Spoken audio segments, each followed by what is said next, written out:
What is going on, everyone? My name is Alpha, and today we're bringing another Pokemon challenge video. Today we're on Pokemon FIRERED, and today we are doing a video we conceived of last week. And today's challenge will be, can we beat Pokemon FIRERED using only buyable Pokemon? So in the game, there are a few Pokemon that you are allowed to buy and use throughout your journey. So these Pokemon do not include traded Pokemon, so we can't use any trades. Gifted Pokemon, so like your starter, whatever, cannot be used. And like the Lapras and Silphco cannot be used, for example. And you cannot catch any of the Pokemon. You have to physically buy them, so you have to exchange some kind of currency for these Pokemon. There is a problem with that, and we'll get to it in a second. We cannot get our first buyable Pokemon until we beat the first gym. So I mean, obviously we got to speed run through that. We got to quickly get through all that. I mean, we're just gonna quickly fight all like necessary trainers, get through the first gym into Pewter City, into Brock. We beat Brock really quickly, but our challenge starts right outside of Mount Moon, where we're first able to buy the Magikarp from the seller outside of Mount Moon, the Poke Center. It costs us $500. Not too much for a Magikarp, but also it's also a Magikarp, so there is a pain there. So what I have to do, and you know, this is someone commented this in the last video. I don't show grinding. Why would I show grinding? But here is a montage of me grinding, if it makes you feel better. Grinding kind of boring. Why would I show you grinding? So yeah, that's, I guess if you wanted an explanation why I don't show grinding, here's the explanation. Grinding is boring. Why would you want to watch grinding? I only have 20 minutes to really do anything with this video, so I don't want to show 20 minutes of grinding. But I mean, if you want to see grinding, I'm happy to do it. It extends my video length, extends the watch time. So if you guys are down for grinding, I'll show you all the grinding you want.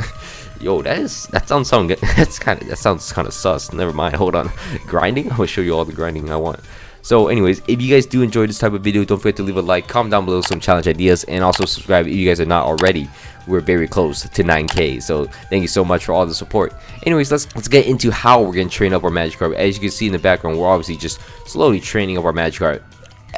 Awfully, this is the worst possible way to train up Magikarp, but it's the only way we can do it because Magikarp has no attacking moves. So what we have to do is actually get very little of XP each time we do this, but we go into the Viridian Forest, and then we find a Metapod or a Kakuna. These two Pokemon only have Harden as their like moves, so we could drain all the PP out of Splash and then run away, and then leave the forest, go to the route right outside of Pewter City, find a Pidgey, find a Rattata, very low level, and we'll just attack them with struggle. Eventually we'll get high enough to where we can kill more of them over time, and we can use potions on our Magikarp to get a higher level. Once we reach the threshold of like 12 or 13, we could actually hit the route right next to Pewter City with actual trainers, and it will give us better XP. And eventually, once we get to level 15 is once the run can finally progress. Once we hit level 15, we'll get the move Tackle. Now Tackle is a wonderful move because it's an attacking move. However, it's a long process here. As you can see, I keep dying over and over, but eventually something finally gives, and I could get level 15, and we get Tackle. We still black out, but we get Tackle, and then, you know, we could finally move on through the game. Once this is done, obviously we go through Mount Moon, and we still lose a lot of battles because everything is better than our Magikarp with just Tackle. So we have to train it up all the way in Mount Moon. So we have to train it all the way to Gyarados, essentially. It's a pain, but you got to do it. You know, the run will be easier if you just swallow your pride and then train up the Magikarp all the way as much as you can. Take all the blackouts you can. I mean, don't use any potions, just stick with the blackouts, because the more Tackle you use, I mean, eventually you'll get to a high enough level, and then eventually you'll hit level 19, and there is a rare candy inside of Mount Moon. So you know what, just cheese it, just use the rare candy on your Magikarp, get it to a Gyarados as fast as you can, because you do not want to do any more of this nonsense. So once you get a Gyarados, things will be so much easier, and we can finally get out of Mount Moon, get out of this dumb route. I'm telling you this, 5 or 6 minutes to get to Pewter City and get the first gym. 3 hours. 3 hours to get out. Oh my god. 3 hours to get out, and this was switch super speed on. Oh my god. Essentially, it was the worst thing possible. But you know what, we got out, and I mean, ain't no problem now. We head into Cerulean City, we go up north, we lose to our rival once or twice, then we beat them, then we clear throughout the route. We also get secret power. But you know, we don't talk about that. We also head into Cerulean City's Misty's gym, and then we beat Misty up super easy because we're our Gyarados. We have Bite, it's gonna destroy it. We also have Secret Power now, so I mean essentially we're just a weaponized monster. Gyarados cannot learn Cut, so you know I had to, you know, cheese it a little bit, put a HM Slave on. I'm sorry, I had to cheese it because it can't learn Cut, but I mean from there we're just getting we're gonna mount our run into Rock Tunnel. Rock Tunnel is gonna be very easily. But you know, Gyarados gets a lot of XP through Rock Tunnel and through Lavender Town, and then once we head into Celadon City, we get our coin case and we start playing the slot machine. Not after we get Abra and Clefairy first, because you know it's essentially, you know, we get them for free because they're so cheap. We gotta play the slot machine. We do hit a 777. I thought 777 was gonna give us a few thousand. It only gives us 300. So a slot machine is not the best scenario for us to really get coin, so we actually have to just suck it up, sell everything we have, and then get as many coins as we got. And eventually we don't have that much money, so we can't actually afford to get Scyther, so we got to go back to the slot machine. We get some coins, you know, we end up getting a Scyther. Scyther, we prioritize Scyther first because Scyther is in the cut. It's super good. It just destroyed, it eats all of the grass types in Celadon City and just demolishes them. So from there, I mean, we're gonna clear through the game pretty easily. We're gonna train up our Scyther way more because, you know, Scyther gotta eat. Scyther is killing everything really easily. Well, Scyther is super good. I don't know, oh, that was crazy. It's not even fully evolved. It's really good. I also evolved my Abra in the back. You know, get a Kadabra. Why not? And then once we get the Tratina, we're gonna evolve it as fast as we can. You know, get everyone situated real quick. We also got a Clefable. Clefable is just really there. I don't think we use it. I'll be honest with you, I don't think we use it. It's just really there. We go to Lavender Town. We go up the Lavender Tower. We get all the items we can, obviously. We get the rare candy. Make sure you get every single rare candy you can get. From there, we're gonna get the Poke Flute, push Shockwave on Kadabra. Then for some reason, just jump ahead. Just go to Self-Co. I did this because we can't actually learn Fly. None of our Pokemon can learn Fly. The best we can do is Teleport. So I'd rather just do everything in Saffron City, then go to Fuchsia City, and then go back from there. But it's pretty dangerous out here. I mean, we actually lose in Silph-Co against a rival because our Pokemon are level 30 still, and his Pokemons are 40, which is impressive because I didn't know how bad my team was. But we come back and we finally beat him.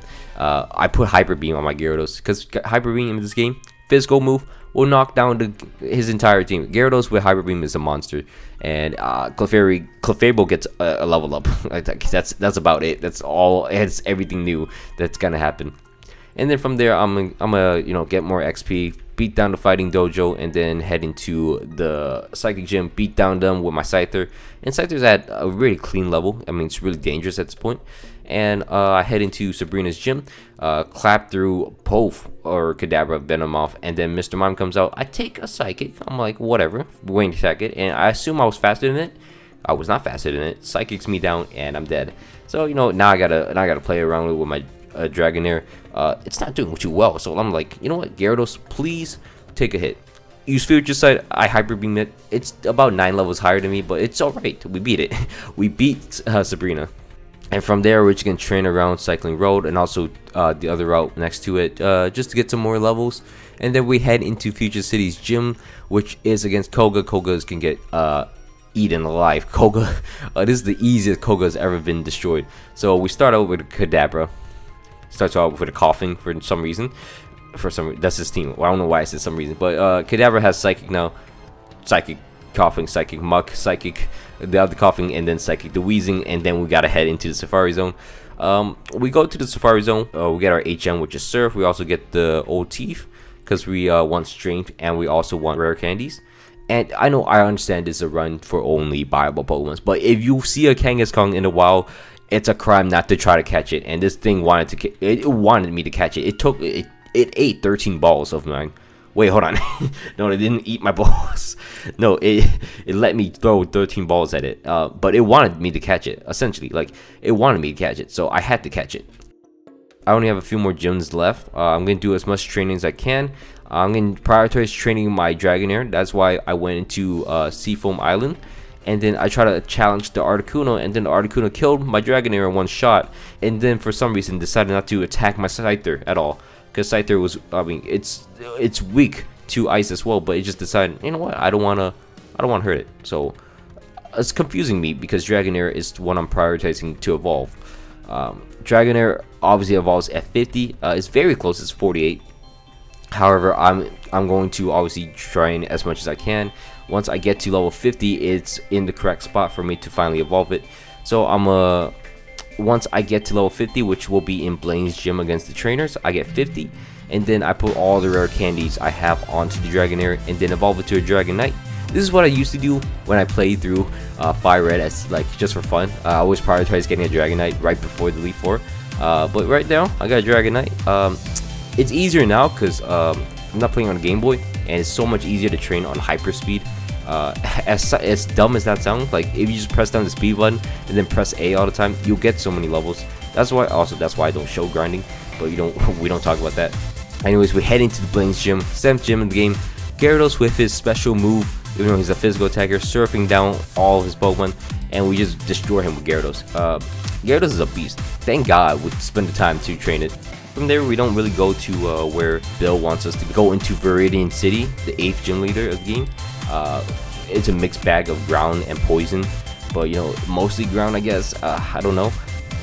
Anyways, we head into the fight against Giovanni. Giovanni will start off the fight with a Rhydon. I surf it with my Gyarados. Then he sends out another Rhydon and expects a different result. It's the same result. He loses, sends out his Dugtrio, loses again, sends out his Nidoqueen, loses again. I feel like this is a reoccurring thing for Giovanni. And then finally he sends out Nidoking. I don't know why I Hyper Beam it, didn't kill it, and then it's just full heal for no reason. What's going on? Giovanni just choked the entire battle. But anyways, we got Team 26, which is Earthquake, one of my favorite moves of all time. So we're gonna slap that on our Dragonite. Why are we slapping that on Dragonite? Sure, why not? Dragonite got Earthquake, I guess. So we head into our second to last rival battle fight before the Elite Four, which is against Gary. Gary sent out his Pidgeot. We sent out his Gyarados. I don't know why I have Gyarados out, but you know, we have Gyarados out, and Gyarados will actually knock down the Pidgeot. Hyper Beam is just fun. I love Hyper Beam. It's in the anime. It's so cool too. Don't know why I sent out my Bug Flying type against the Rock type, but it worked out. It worked out. Also, I mean, Scyther's a monster. He just kills everything. I always loved Scyther. When I found it in, well, it's dead, but I found it in the Safari Zone when I was playing FIRERED. When I was little, I was so, oh my god, it looks so cool. Turns out not to be the best Pokemon alive, but you know, it happens. Gyarados lives my Shockwave, which is cool. I mean, I'm not mad, I guess. I'm not mad at all. And then I try to Alakazam versus Kadabra. Who's gonna win? The Alakazam. Unfortunate. But Dragonite will finish up the scraps and then beat up the last Pokemon, and we beat Gary. Now we head through the victory road, and obviously we're gonna have to train a little bit more. TM02 Dragonfall, and we're never gonna put it on a Dragonite, which is interesting. I don't know why we decided not to do that. We put Double Edge on our Scyther because we have Swords Dance, and that'll be pretty useful going forward. And then from there, we're heading into Elite Four, which we start off against Lorelei. Lorelei will be the Ice Elite Four member. She starts off with Dewgong. I started with my Kadabra. I use Calm Mind a bunch, as much as I can. Hopefully I do not freeze. Calm Mind in front of her, and then recover as when I want to, and then that's pretty much the cleanest fight ever. This is the luckiest fight. I get recovery and I get all the boost I want with Calm Mind, and I mean, there's nothing she can do about it. So from there, we're just gonna Shockwave down to Dewgong. Dewgong should be gone, and the rest of their team should be gone. Lapras is sent out, Shockwave, the same thing. +6. I mean, there's nothing anyone can do about this. Cloyster comes out, Shockwave, it's the same thing. She's not even trying to protect to stall me out. It's fine. Shockwave to Slowbro, and then finally Shockwave the Jinx. It's 2 shots to Jinx. I don't know how Jinx survived it, but I guess Kadabra is not that strong, or I have just a bad nature on my Kadabra. But from there, we're heading into Bruno. Okay, I guess we're not healing. Okay, whatever. Bruno sent out its Onix first. Surf, dead, the Onix. I didn't really read, so I was assume it's a fighting Pokemon. So luckily it is. And then my Dragonite cleans it up, pretty nice. Machamp bulks up. I should have used Wing Attack. If I used Wing Attack, it would have been dead. But now I look like a dumb. I look like a buffoon. I lose my Dragonite. So I just sent out my Kadabra, and I'm humiliated. Kadabra ends up beating everything, and then the Onyx comes out again. Gyarados, again. Why I have my Clefable, which has Water Pulse. You know, I put Water Pulse on it so it could do something. It didn't do anything. I don't think I've sent it out in this entire game, besides when I want to train in, like when I want to train in and out. That's all I want to do with it. It's not that useful. Anyways, we Psychic down the Gengar of Agatha. Golbat comes out, same situation. And then, you know what? Guess what comes out? Arbok. Guess what we're gonna do? Psychic it. Crit it too. And then Gengar comes out, and then we're gonna Psychic it. Now Kadabra wants to do so much damage. How come it didn't one-shot the Jinx with +6, but it kills everything else here? What's going on? Anyways, we're done with Agatha already. We're gonna head into Lance, and there's not much Lance can really do to us. Kadabra starts out the fight against Gyarados. Shockwave two-shots it, but unfortunately, it just Hyper Beams me, and then I started to Swords Dance right in front of Gyarados. I don't know why, because it has an Aerodactyl it can send out at any time. Chose not to. It chose out the Dragonite, so I'm like, okay, wasn't a good idea to go one-on-one against the Dragonite. I will say that. Dragonite used Safeguard in front of me, so I was like, okay. Rock Tomb lowers the speed. It actually came in clutch because now I beat it with it. And now it's Clefable versus the Dragonaires here. I forgot it has Safeguard, so I really just wasted Clefable. I mean, Clefable, actually no. Clefable takes down one Dragonair, so it's not too useless. But then the next one comes out, it Hyper Beams me, and I'm like, you know what? This is doable. This is very close to us losing, but it's still just doable. Dragonite gets up a level, and then the Aerodactyl comes out. I try to Rock Tomb it. I don't know why. I should switch to my Gyarados first, but anyways, I surf down the Aerodactyl. It gets me very low, but it does not beat me. And we beat Lance with our Gyarados. So, I mean, it got too close for comfort, but that's it's a lucky clutch. That's all we gotta say. From there, we're gonna head into the final battle against Gary Oak. Gary Oak is gonna start off, obviously, with his Pidgeot. We're gonna start off with our Dragonite. Rock Tomb doesn't really do too much, and then we switch out the prediction plays. Switch out into his Rhydon prediction, surf it down, and down goes Rhydon. Super easy, too easy. I'm just cheesing, and then Pidgeot comes out again. Stop feather dancing me. That's annoying. It's what an obnoxious Pidgeot. From there, we're just gonna. Why didn't I use Hyper Beam? I don't know what I'm doing. Hyper Beam would kill it at the range. Anyways, Hyper Beam, 2 Hyper Beams eventually knock it out, but my Gyarados is at 1 HP, so it's really useless. The Dragonite comes out. Rock Tombs, 10,000 IQ play, slows it down, wings attack it, knocks down the Alakazam, and then I'm like, let's weaken the attack of the opposing Gyarados. Switch back into my Dragonite. I should use Rock Slide instead. Honestly, it would have made more sense, but the Intimidate comes in clutch because Thrash doesn't kill me. Now we have 2 Pokemons at very low HP and that we can't do anything with. So I decided I'm gonna outspeed the Charizard at some point. Yeah, and then my Clefairy comes out. I thought I could sing it. Clefairy does nothing. So I'm like, well, what can we do? I send out my Kadabra. It misses his Fire Blast. I'm like, oh, bet, and then it crits the next one, and I'm like, oh, Charizard's dead. And then from there, his last Pokemon will be Executor. I send out my Scyther. Scyther will Swords Dance right in front of it. It misses Egg Bomb for the first time, so lucky for us, because the last turn, I wake up, and then I crit it with my Wing Attack and beat it. So if it didn't miss one of its Egg Bombs, we actually would have lost our Scyther and probably lose the game, because we had a 1 HP or 6 HP Gyarados in the back and a Psychic type against his Executor, so I mean, I guess I could have. No, I couldn't use Calm Mind because it has Egg Bomb. Egg Bomb would have been obviously a normal type move, would have destroyed us. But anyways, thank you for watching all the way to the end. I hope you guys all enjoyed. This was a pretty fun video to make. I like the BUYABLE challenge. The struggling with the Magikarp. Not the biggest fan, obviously, but it had to be done. You know, it had to be done. So thank you so much for watching. Hope you guys all enjoyed. Please don't forget to leave a like, comment down below some challenge ideas, and also subscribe if you guys are not already. My name is Alpha. Hope you guys all have a great day. Peace out.